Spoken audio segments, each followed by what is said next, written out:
মই বনাবলৈ লৈছোঁ এটা ভাপত দিয়া পিঠা। এই পিঠাটো বনাবলৈ হ'লে এটা নাৰিকলখিনি মই কাটি কাটি ল'লোঁ সৰু সৰুকৈ আৰু মিক্সিত গুড়ি বনাই ল'লোঁ।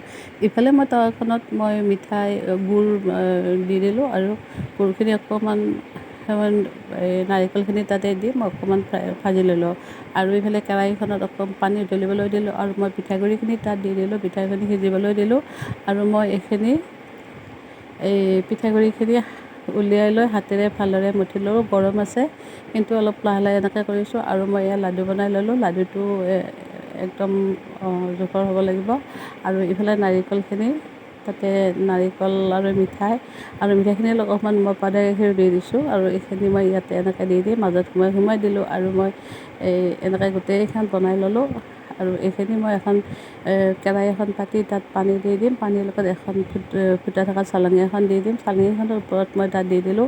এইটো পানীৰ ভাপত সিজিব আৰু এই ভাপত দিয়া পিঠাটো খাবলৈ বহুত টেষ্টি হয়, বহুত ভাল লাগে খাবলৈ।